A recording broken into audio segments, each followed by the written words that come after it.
Today, we're going to dive into how to lose body fat for men over 40 specifically. The good news is if you are a man over 40 and you've let yourself go, men tend to have more muscle mass than women do. So you're able to make some dramatic changes in your body composition really quickly.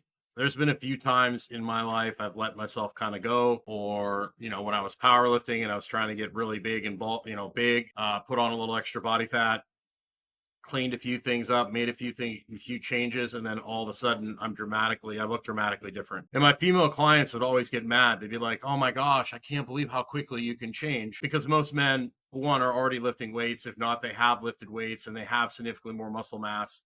With women, you usually have to convince them to lift weights, and usually there's a mind game going on in their head with their body weight that kind of inhibits them from making some really serious gains and improvement. So if you're a dude, you're in a bad place, be assured that you can turn things around really fast because you got a lot of muscle. So that's the one thing that helps you over, say, over 40-year-old woman.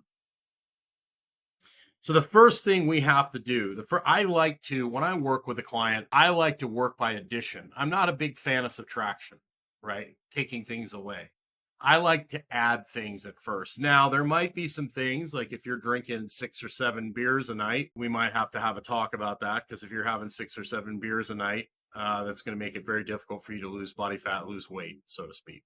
Okay. But the number one thing I want to do is fix sleep.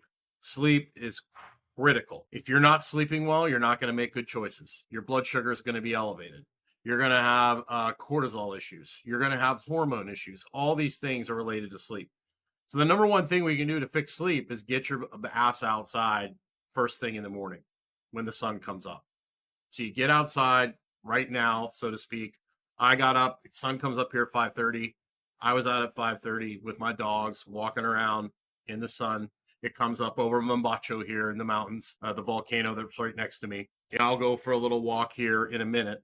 I've been spending a little too much time in front of the screen lately, so I've made some guidelines and rules. After every time I do a call, every time I do a show, I'm going to do some push-ups. I'm going to sit in a deep squat, and I'm going to go for a walk and get out in the sun. So I'm not going to lie, I fall into the screen trap as well, especially since it's what I do for a living now. So get outside. I like to tell people that I stole it from Stan Efferding, walk outside 3 times a day after meals. I like to do it as an observational exercise, breathing through the nose, kind of calming you down, getting out in nature. We're so revved up all day that it's very easy to eat a bag of chips you don't even notice, or just shovel your food down mindlessly. You need to become present in the moment and calm down and relax. The number 2 thing I really love to focus on, and with a lot of these things, like if you're really struggling to get outside a couple times a day, maybe I'll go to another habit or add something else that's maybe easier for you. But I'm not going to add 5 or 6 things until you master the one that we're working on. So if you get outside 3 times a day, 90% of the time for 2 or 3 weeks, then it might be time to add another habit, right? Or we might add 2 at the beginning. I just don't want to overwhelm people. Right. A lot of people get overwhelmed. But then again, in my case, when I was extremely ill, I did full out blitzkrieg. I did all the things, but I was really sick. There's been a couple times in my life where I was really sick, and I did the blitzkrieg approach. But most people don't need the blitzkrieg approach. So adding a protein at every meal. Most guys love protein, so that's not a big deal for them. So the protein pushes a lot of the refined garbage out.